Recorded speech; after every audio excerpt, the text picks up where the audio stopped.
população vai ser alvo de seleção natural. Uma população de coisas com isso daqui, seleção natural.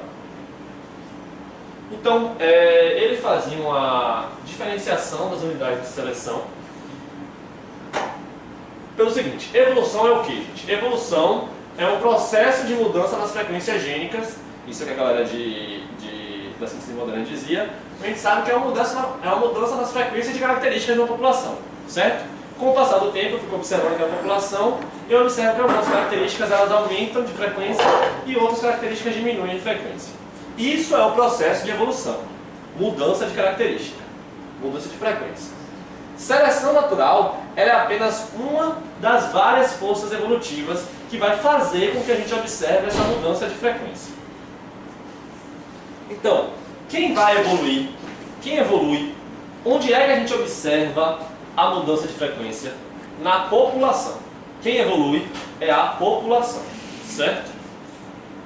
E quem sofre... eu odeio quando acontece isso.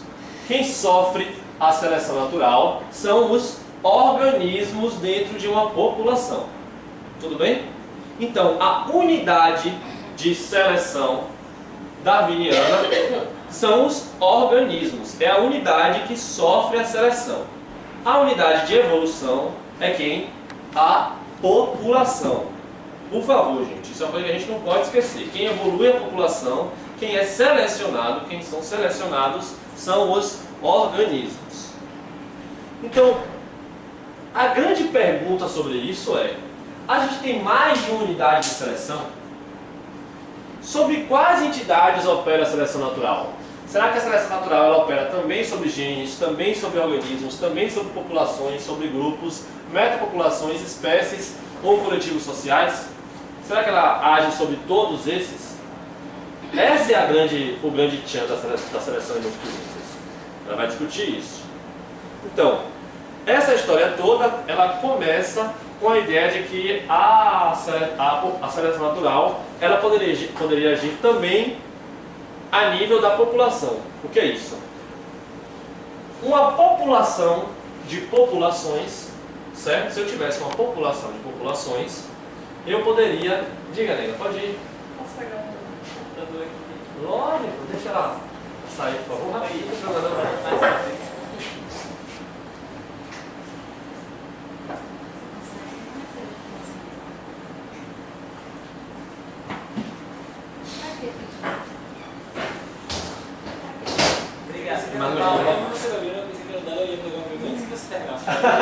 Mas era o meu.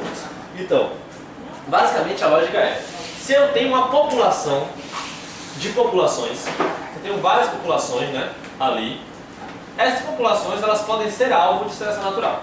Essa é a lógica. Então, Darwin ele já falava um pouco disso, né? Pronto, é esse o livro, eu esqueci o nome naquele dia. A Descendência do Homem. Nesse livro ele cita o seguinte: não se deve esquecer que, embora um alto padrão de moralidade confira pouca ou nenhuma vantagem a cada indivíduo e sua prole em relação a outros indivíduos de uma mesma tribo, um aumento no número de indivíduos bem intencionados certamente irá conferir uma vantagem desta tribo em relação a outra. Então, ao invés de falar de uma competição individual, de uma competição entre os indivíduos, ele estava falando de uma competição entre tribos, que são competição entre grupos humanos. Então, essa galera da síntese moderna, principalmente o Sr. Wright, Haldane e Fisher, eles trabalharam com seleção de grupo, pelo menos na parte mais básica, assim. Mas eles tinham uma concepção de seleção de grupo que era completamente diferente, né? Eles só citavam a seleção de grupo e eles não produziam evidência, né? Eles faziam basicamente uma ideia solta, assim, do que era a seleção de grupo, né? Que era essa ideia de competição entre grupos. Mas nenhum deles produziu algum modelo matemático ou tentou buscar evidência na natureza para esses modelos matemáticos. O primeiro a fazer isso foi aquele amiguinho nosso que a gente já conversou, que foi o William Edwards, na década de 60. Foi ele, nesse livro aqui, A Dispersão Animal, que é um livro bem polêmico, onde ele traz que organismos eles limitam a reprodução e preservam a provisão de alimentos com o efeito de evitar a extinção da população. É o que ele chamava de adaptações prudentes. Então eu tenho uma adaptação justamente para evitar a extinção da espécie. Isso seria uma adaptação prudente. É por isso que ele foi chamado, essa tese foi chamada de seleção de grupo ingênua. Por que seleção de grupo ingênua? Porque ele só percebia as vantagens a nível de grupo. Ele não pensava na ideia de um balanço entre as vantagens do grupo e as vantagens do indivíduo, que é o que a gente tem na seleção de grupo hoje em dia, certo? Mas ele foi muito importante porque ele foi o primeiro a pensar que as vantagens para o grupo, elas também deveriam ser uma demanda para os indivíduos, certo? E ele foi importante porque ele gerou toda a polêmica que produziu o conhecimento que a gente tem hoje, né? Foi a faísca inicial. E aí começaram a ser debatidas essas ideias, etc. E aí, na década de 60, esse coroa engraçado, que parece aqueles molequinhos que viram de cabeça para baixo, fica igual, George Williams, não é o cantor. Ele lança esse livro sobre adaptação e seleção natural, um livro extremamente importante, porque o conceito de adaptação que a gente tem hoje... Esqueci da minha prova de inglês, cara. Que loucão, velho. Então, nesse livro de adaptação e seleção natural... Boa sorte. Esse cara, ele lançou esse livro de adaptação e seleção natural, que é... Você não quer sentar aí, não?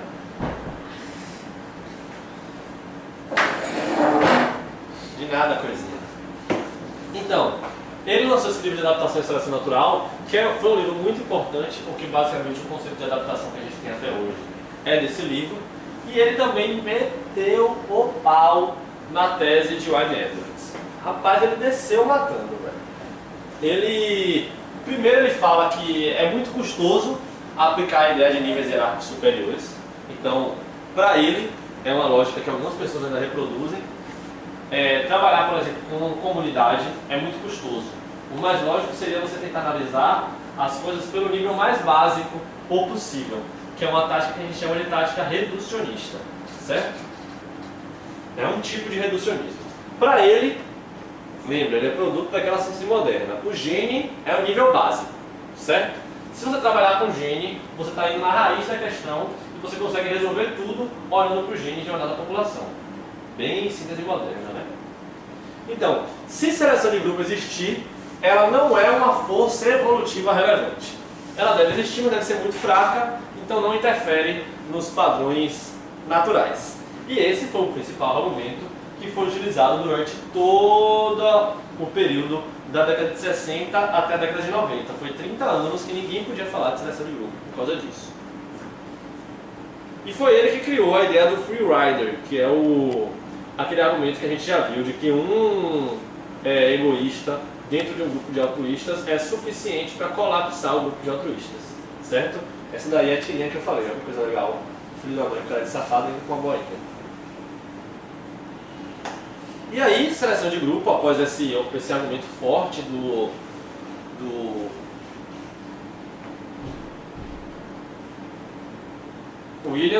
George Williams, ele entrou no período de eclipse. Foi uma teoria que ficou durante 30 anos esquecida. Na verdade, era uma ideia que você não podia nem evocar. Seria hoje, por exemplo, quando alguém falar no ambiente acadêmico como é aquele negócio que Charles odeia? Design inteligente. Seria como você aqui falar design inteligente, né? As pessoas vão dar risada e vão se entreolhar achando que é uma piada. Ninguém vai levar você a sério. É uma tese que não é uma tese científica. E era assim que a seleção de grupo foi vista durante 30 anos. E aí, se você mandasse um artigo... Nossa, tá muito ruim. Se você mandasse um artigo, provavelmente o artigo ia voltar com esse tipo de revisão aí, ó. Por favor, remova todas as referências à seleção de grupo. Significante ou não, seleção de grupo não vai rolar por aqui.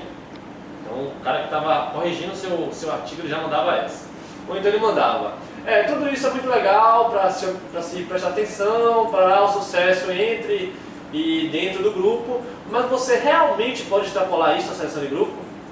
Então, quer dizer, o cara falou do que é seleção de grupo, né? Sucesso dentro e entre grupos, mas isso realmente é seleção de grupo? Então, mesmo parecendo, né? Faz sentido o que você falou, mas isso não é seleção de grupo, não. Então, o que todos os autores mostram é que isso aí não é seleção de grupo, mas é algum tipo de tática reprodutiva dependente de comportamento social. Então eles começam a tentar fazer um malabarismo lógico para colocar o resultado do trabalho como alguma coisa que não seja seleção de grupo. Então isso é um tópico controverso, é ruim de você mencionar e não é legal você ter uma discussão mais ampla sobre isso, porque isso está faltando muito teoria formal sobre aquilo e suporte empírico para você justificar começar a falar sobre o assunto. Então não trate disso. Então quer dizer, se não tem suporte empírico, não produza suporte empírico, né? Então a gente não vai produzir nada. Eu não tenho certeza como o comportamento pode ser mantido sobre um cenário de seleção de grupo, a não ser que não exista dispersão e a população frequentemente seja extinta, o que é basicamente um cenário de seleção de grupo.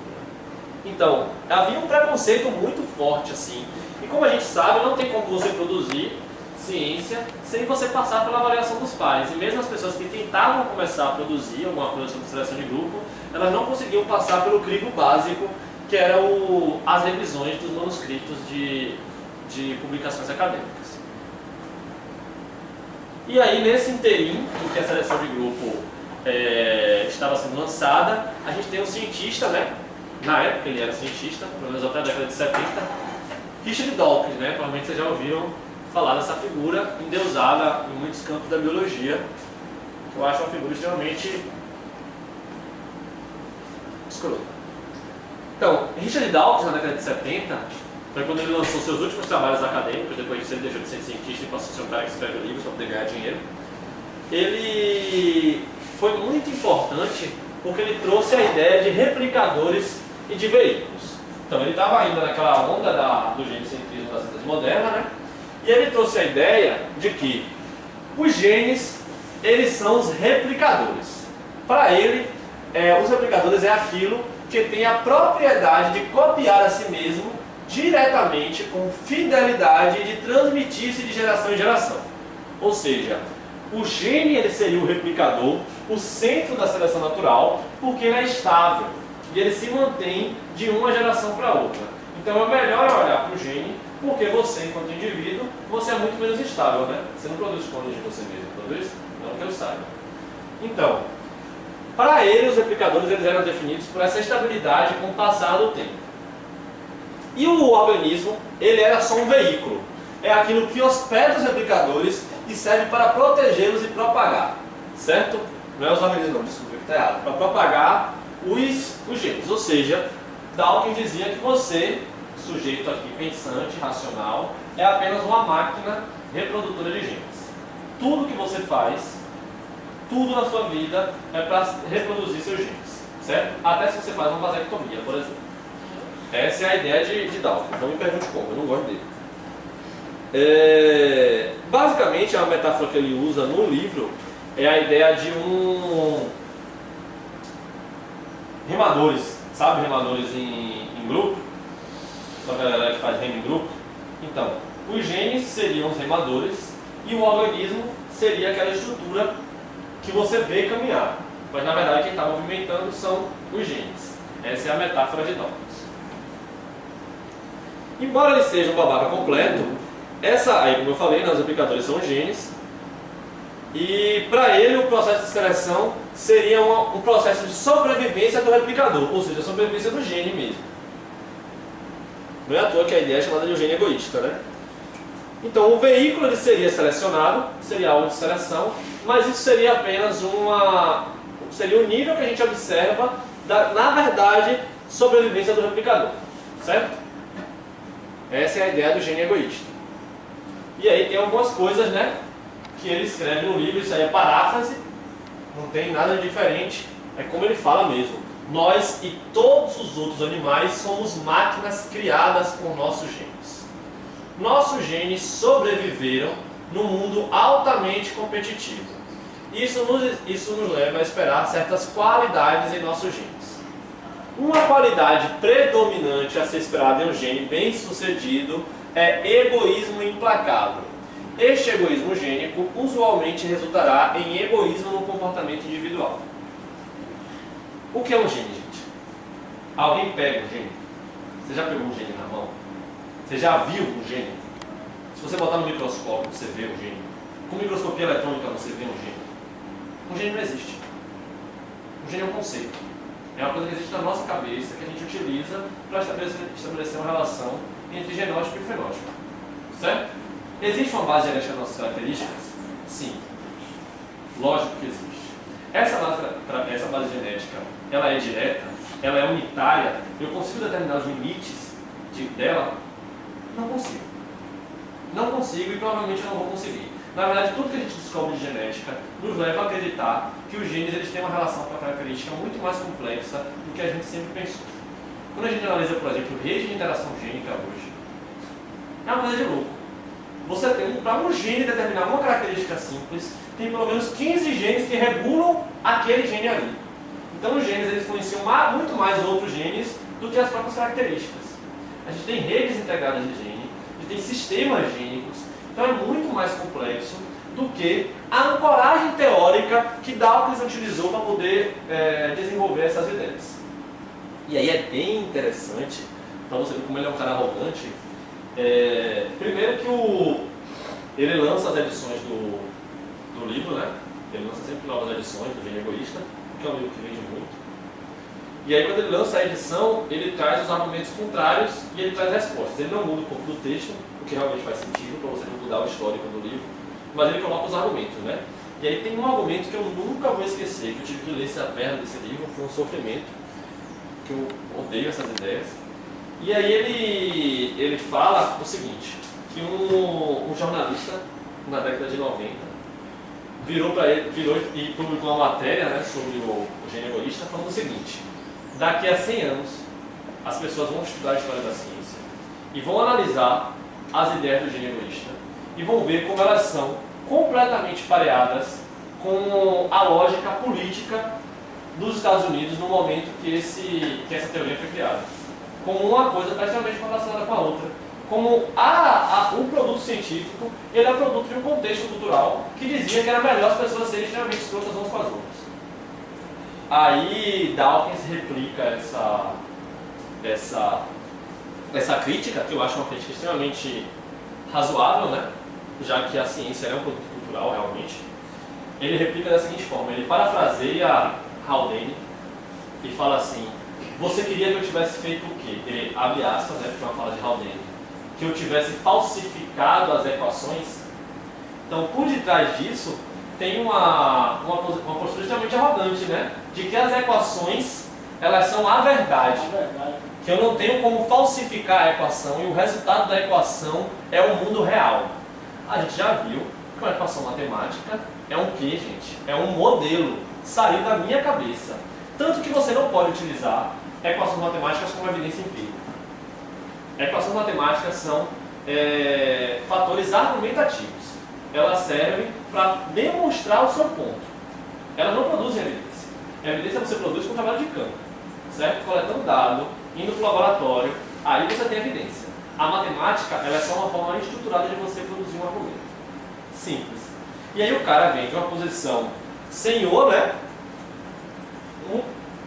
Quase um cientista mágico que diz que ele não pode falsificar as equações. Então as equações são a verdade. A verdade absoluta. Mas como é que ele você falou que quer dizer que a gente, o homem ainda não consegue enxergar o gene? Não tem como você acessar o que é o gene. O conceito de gene, ele é um conceito que só existe na nossa cabeça. Entende isso? O gene em si não existe enquanto aquela relação que a gente estabelece de um gene, uma característica.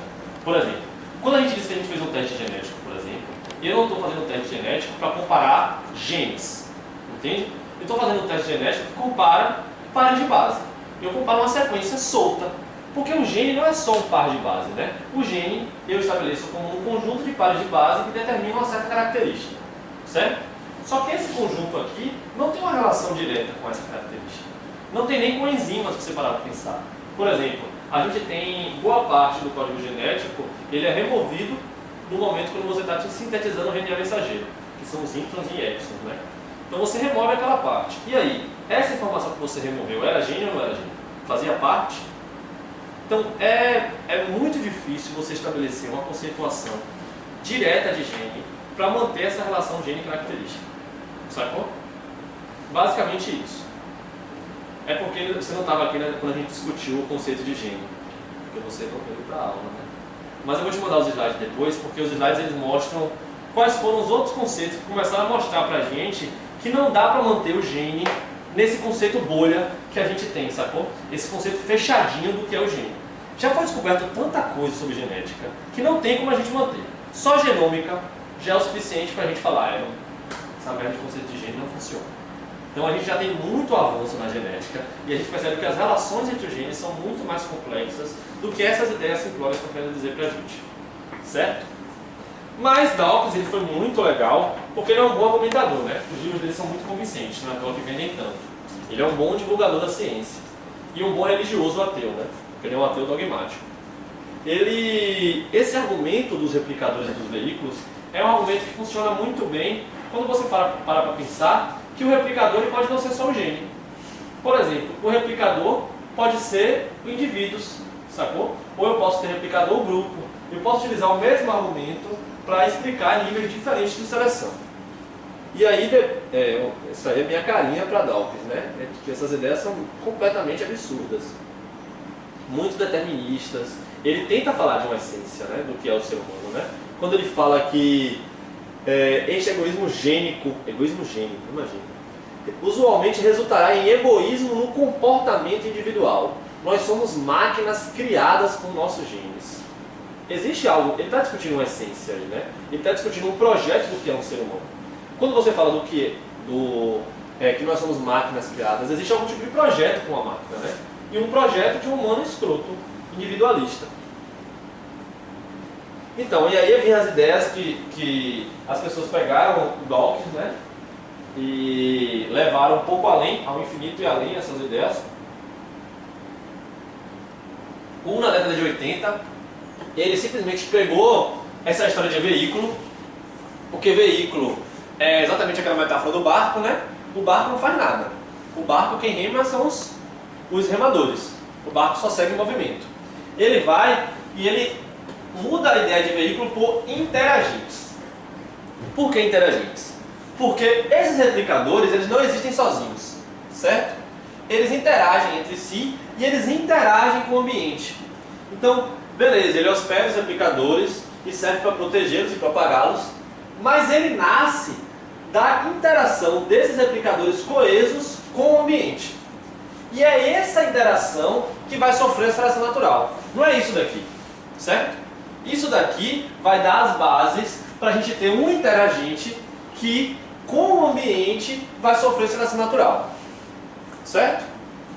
Então, Hu, ele aprimora essa ideia, que era uma ideia um tanto quanto crua de Dawkins, e ele coloca o ambiente no meio da questão. E aí, décadas depois, né, após o eclipse, esses corajosos pesquisadores que deram sua cara a tapa para começar a trabalhar com uma coisa que todo mundo achava que era absurda, Elliot Sober e David Sloan Wilson, eles justamente trazem que os replicadores eles podem ser os indivíduos, não apenas os genes, e os interagentes podem ser populações estruturadas. Ou seja, além da ideia do ambiente, ele fala da coesão de grupo, porque o grupo ele pode se comportar funcionalmente como um indivíduo. Então lembra o que a gente falou, para ter seleção natural, a gente tem que ter variabilidade, certo? Heredabilidade e reprodução diferencial. Aonde isso? No indivíduo, certo? Numa população de indivíduos. Se eu tenho grupos individualizados, com certo grau de individualização, eles podem passar a se comportar como indivíduos. Eu posso tratá-los como indivíduos, certo? A partir do momento que uma dada unidade começa a se comportar como indivíduo, ela passa a ser alvo de seleção natural também. Essa é a ideia da seleção de múltiplos níveis, certo? Grupos coesos se comportando como indivíduos. Quando você olha uma colônia de abelhas, aquela colônia é ou não individual? Ela, no sentido de ela, embora ela seja um coletivo de abelhas, ela tem um certo grau de individualização, né? Você consegue determinar, isso aqui é uma colônia, aquela ali é outra colônia, certo? embora os indivíduos eles passem muito tempo fora e etc., a maior parte do tempo todos os indivíduos estão dentro da colônia. Percebe? Devido a esse grau de individualização, a gente pode afirmar que tem uma força evolutiva que trata não apenas das abelhas em si, da sobrevivência e reprodução de cada abelha, mas da vida em conjunto daquelas abelhas.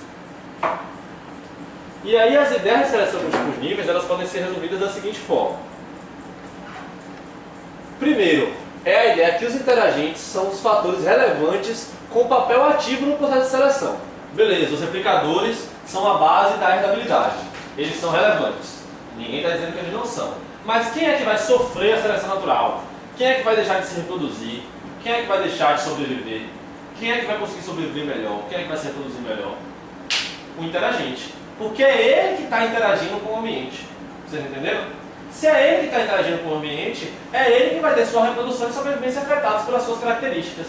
Embora a base seja uma base, sim, genética.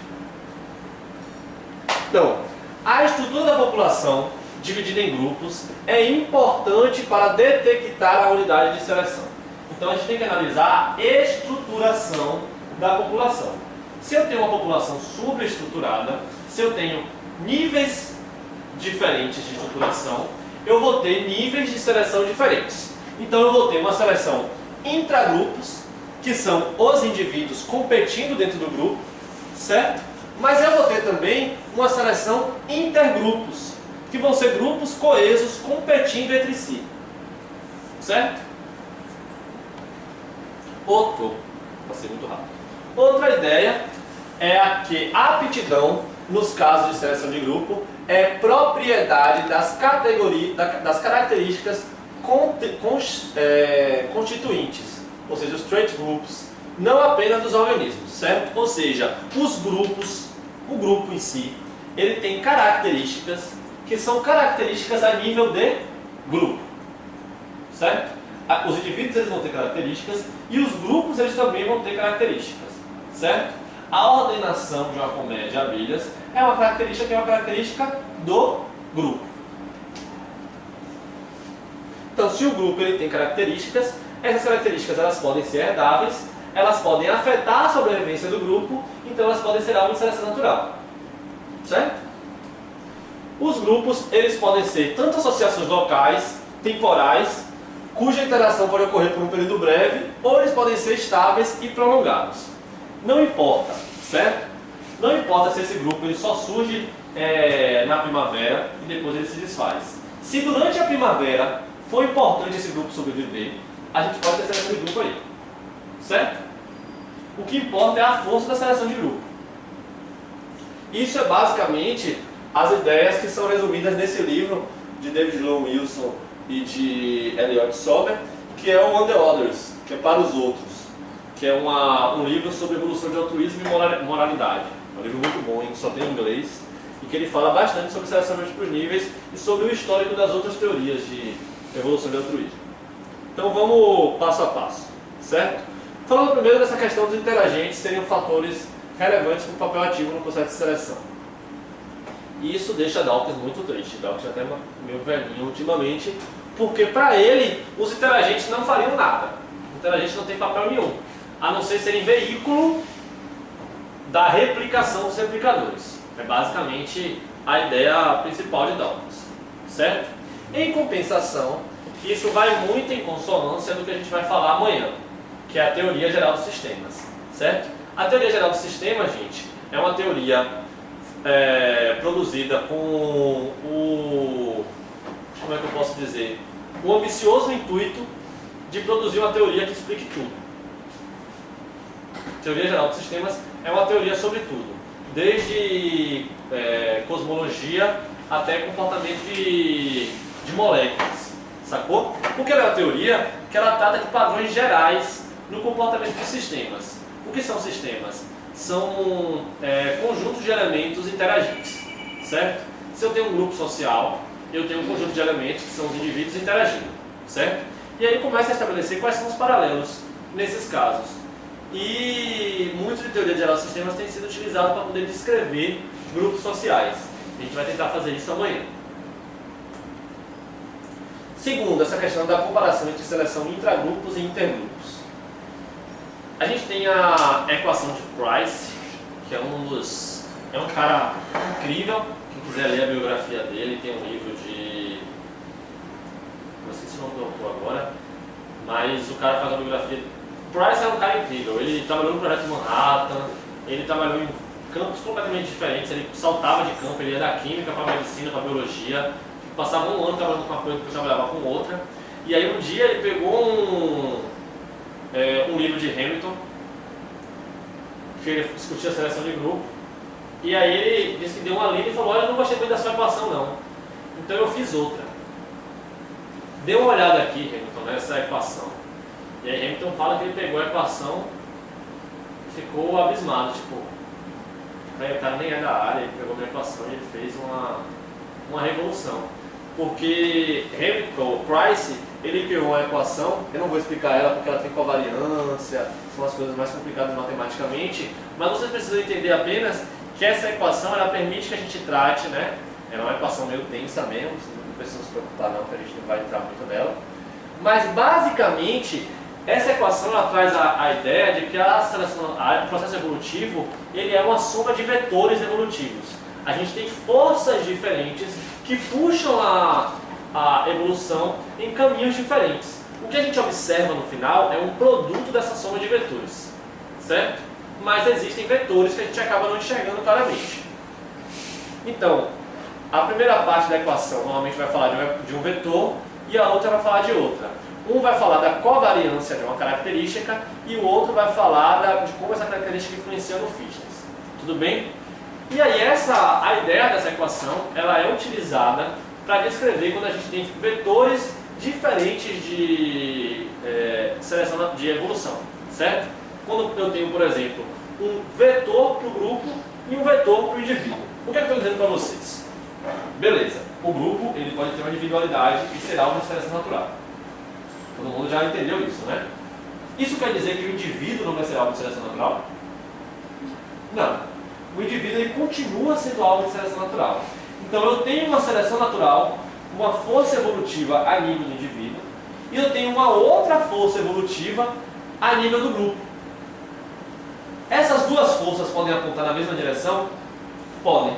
Eu posso ter uma característica que é boa para o indivíduo e boa para o grupo. Certo? Essa é a regra? Não. Via de regra, o que é bom para o indivíduo é ruim para o grupo. O que é ruim para o indivíduo é bom para o grupo.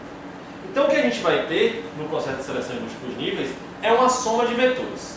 Se a seleção individual for muito forte, eu não vou conseguir observar a seleção de grupo. Certo? Se a seleção de grupo for muito forte, é ela que eu vou enxergar. Numa soma de vetores, quem acaba puxando mais para um lado é o vetor mais forte. Todo mundo entendeu? Bala.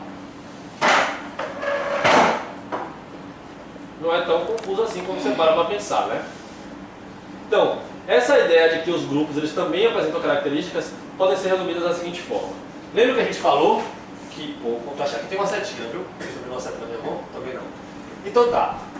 Quando eu tenho uma população mixada de altruístas e egoístas, lembrando, gente, é modelagem. Não quer dizer que aqui a gente tem altruísta e egoísta, não. A gente está estabelecendo uma relação simplória entre gene e característica para modelar só. Então, a gente tem uma população só aqui, com os egoístas são os vermelhos, os altruístas são os azuis. Mas eu estou dando amor. E aí a gente sabe que dentro do grupo, os egoístas sempre ganham, né? Eles não arcam com o grupo, com o custo do altruísmo e recebem todo o benefício. Já os altruístas, eles arcam com o custo e acabam se reproduzindo menos. Tudo bem? Beleza. É basicamente isso aqui que a gente está mostrando, né? A frequência dos egoístas aumentando dentro do grupo.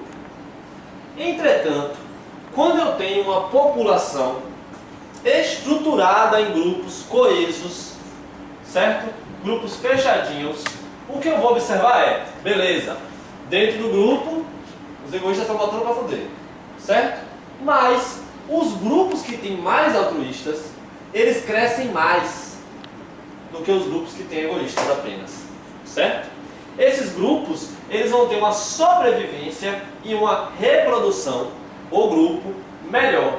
E não apenas isso, mas eles vão afetar a sobrevivência e a reprodução dos indivíduos que estão dentro desse grupo. Então, mesmo a gente tendo os egoístas ganhando dentro do grupo, na população em geral, a frequência dos altruístas aumenta, por esse modelo aqui de Sober e Wilson. Todo mundo entendeu?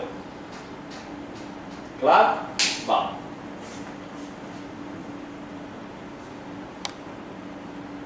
Isso aqui eu vou mostrar a figura completa. A gente falou no último exemplo de um modelo que prediz, esse é um tipo de modelo de seleção de grupo, que prediz que os grupos crescem, se misturam e depois formam novos grupos.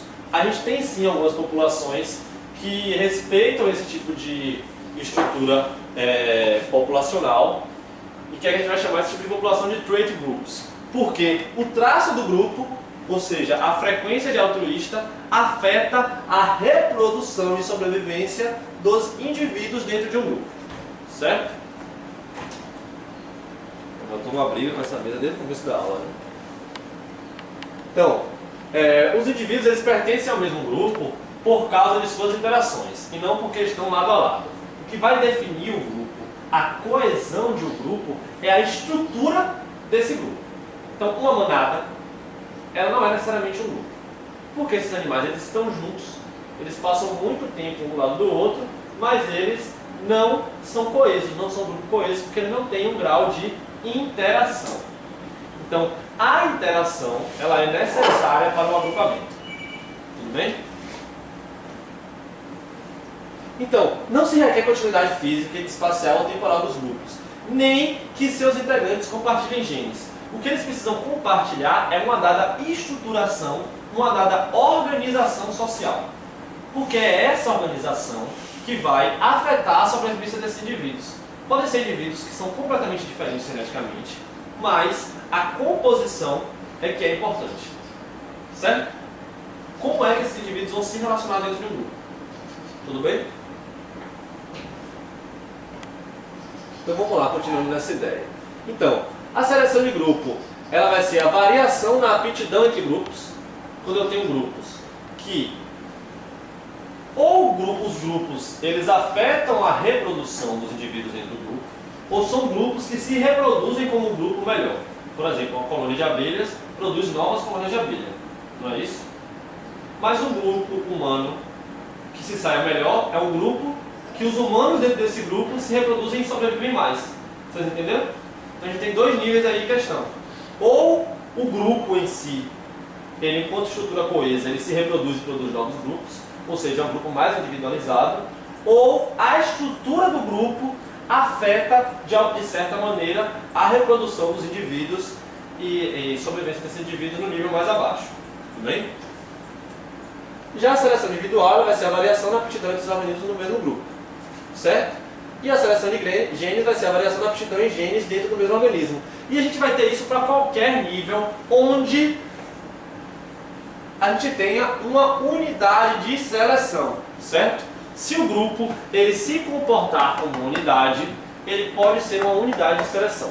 Quanto mais unitário for o grupo, quanto mais individualizado for qualquer coisa, maior a probabilidade dela ser alvo de seleção. Mais forte vai ser a seleção natural. Então a gente falou de 3 fatores que afetam, certo? Vamos voltar para eles, gente. Vocês já devem estar mexendo no saco. Heredabilidade, variabilidade e reprodução diferencial. Quando um desses fatores é muito forte, a seleção natural é mais forte, certo? Se eu tenho um alto grau de heredabilidade, a seleção natural ela ganha força, certo? Se eu tenho uma estrutura genética firme, as características vão ser sempre passadas, seleção natural forte. Características que são puramente gênicas, por exemplo, elas sofrem mais alvo de seleção natural do que características que têm influência forte pelo meio. Entendeu? Se essa característica leva a uma reprodução diferencial muito alta, a seleção natural é mais forte. Tudo bem? Então, se eu ter essa característica ou não, aumenta muito minha reprodução, a seleção natural aumenta. Certo? Se eu tenho uma variabilidade muito grande numa população, a seleção natural é mais forte. Então, qualquer uma das 3 características que seja aumentada, a gente vai ter uma seleção natural mais forte. Mas tem uma 4ª característica aqui, que é uma característica que influencia nas outras 3, que é individualidade, certo? Quanto mais individualizada é a unidade de seleção, quanto mais ela se comporta de maneira a apresentar essas três características, mais forte vai ser a seleção natural. A gente tem trabalhos que mostram a seleção natural em ecossistema, por exemplo. Só que é uma seleção natural muito fraca. Por quê? Porque ecossistemas são pouco individualizados. Embora eles apresentem variação fenotípica, reprodução diferencial, herdabilidade, eles são pouco individualizados, então eles apresentam pouco essas características. Então ele não vai conseguir superar a seleção individual, a ponto de ser uma força evolutiva enxergável, relevante. Certo? Por isso que grupos sociais com forte estruturação, a gente tem evolução de altruísmo forte. Uma colônia de abelha é extremamente individualizada. Não é? Muito mais do que uma sociedade humana, por exemplo. Por isso. Então, é basicamente isso que eu estava falando agora. Se a seleção de grupo ela for forte, o que a gente vai observar numa dada espécie? A gente vai observar um altruísmo alto, certo? A gente vai observar níveis altos e complexos de cooperação. A gente vai observar, por exemplo, um desvio sexual feminino alto. Por que isso? Porque quanto mais fêmeas tem no grupo, maior é a reprodução do grupo. Porque uma fêmea, um macho pode fecundar várias fêmeas. Nós machos realmente somos inúteis. As fêmeas não precisam muito da gente, não. A gente vai se alinhar com isso. Então, desvio sexual feminino normalmente são de espécies mais com seleção de grupo. E também uma baixa da virulência. Lembra que eu falei de virulência mais cedo? Certo? Se um vírus for muito forte, ele acaba logo com o hospedeiro. Ele garante a sobrevivência dele, mas em compensação ele nem é com os outros vírus do grupo. Certo? Então uma baixa virulência, normalmente é porque o vírus está sendo um pouco mais altruísta. Ele não está esgotando aquele recurso, que é o hospedeiro. Agora, como é que a seleção de grupo ela pode ser mais forte? Em que contextos a seleção de grupo ela aumenta a sua força o suficiente para superar a seleção individual? Porque a seleção individual está sempre presente, né? O indivíduo continua sendo indivíduo de qualquer forma. A não ser no caso quando a gente tem, por exemplo, bactérias que se fundem, né? Mas no caso de organismos mesmo, o indivíduo sempre está ali. Então como é que a seleção de grupo ela pode ser mais forte? Se a gente aumentar a variação intergrupos. Lembra daquelas três características? Estou aumentando uma delas, ó, a nível de grupo. Aumentei a variação intergrupos. A seleção de grupo vai ser mais forte. Tem grupos mais diferentes. Como é que eu aumento a variação intergrupos? Por exemplo, se eu diminuir a taxa de dispersão de um grupo para outro, a troca de indivíduos, eu individualizo mais os grupos, né? Então um grupo vai ser mais diferente do outro se a gente não está trocando indivíduos. Isso faz com que a seleção de grupos seja mais forte. Ou seja, espécies com baixa dispersão, a seleção de grupo tende a ser uma força mais preponderante. Aptidão diferencial de grupos, ou seja, eu tendo grupos se reproduzindo de maneira diferenciada. Ou eu aumento a taxa de herdabilidade. Lembra? São basicamente as três características que a gente falou de seleção natural, né? Se eu aumento qualquer uma delas a nível do grupo, a seleção de grupo ela vai ser mais forte. Então, esse trabalho é um trabalho de modelagem matemática ancorado nas características das aranhas sociais, certo? Então ela se baseou nas características que ela já conhecia. A Avilés trabalha com aranhas sociais desde que a gente teve o domínio do ambiente terrestre pelos animais, desde o Mesozoico anterior. Então ela conhece bem a espécie e ela criou um modelo matemático dessa espécie, né? O que a gente tem aqui nesses gráficos, certo? A estrutura populacional das aranhas sociais é da seguinte forma. O grupo é fundado por uma fêmea grávida, o grupo de irmãos, né, parentes, se reproduz, cresce, chega um ponto que alguma fêmea sai do grupo e funda um novo grupo, e aí o grupo cresce. Às vezes o grupo cresce demais e racha no meio, e por bipartição gera dois grupos novos ou mais. Mas vamos lá. Como é modelo computacional, é legal porque você é Deus, né? Você mexe em coisas que você não poderia mexer. Por exemplo, aqui ela mexeu no tamanho do propágulo, no tamanho do grupo que sai para fundar um novo grupo. Na espécie das aranhas, normalmente é um só, nós nos exílios. Aí ela fez com 2, com 10 e com 50. Tamanho de propágulo. Ela modelou isso. Ela também mexeu na taxa de migração. Ela colocou a taxa de migração como 0. Em um caso, como 1% e como 5%. Certo? Mexendo na taxa de migração entre os grupos. Normalmente não tem migração nenhuma, mas ela colocou uma taxa para testar. E aí ela tentou olhar como é que isso interferia no desvio sexual. A gente já viu que desvio sexual é a característica de seleção de grupo. E aí ela demonstrou que quando a gente tinha propágulos menores, com baixas taxas de migração, a gente alcançava taxas de desvio sexual maiores. O que ela está querendo dizer com isso? Quando o grupo ele se individualizava, ou seja, ele era formado por menos fêmeas, ou seja, se ele é formado por apenas uma fêmea, a variação entre grupos é maior. E se a gente tem uma taxa de migração, esses grupos eles são mais individualizados, certo? E ela demonstrou que nesses casos a seleção de grupo é mais forte. Isso aí é basicamente o que eu falei. E aí o que as galinhas acham disso, né? As galinhas têm uma coisa a dizer sobre isso. Então, galinha é um bicho doméstico. Como bicho doméstico, ele já foi alvo de seleção artificial pelos humanos há muito tempo. Não é que nem cachorro, né? Muito difícil de conseguir selecionar alguma nova característica nos cachorros, porque a gente já selecionou tudo que tinha que selecionar, pelo menos pra gente. E aí, o que importa pra gente de galinha, né? Galinha importa pra gente botar ovo. Galinha de granja, ela tem que botar ovo, um dia que ela morrer, eu pego e vendo a carne dela.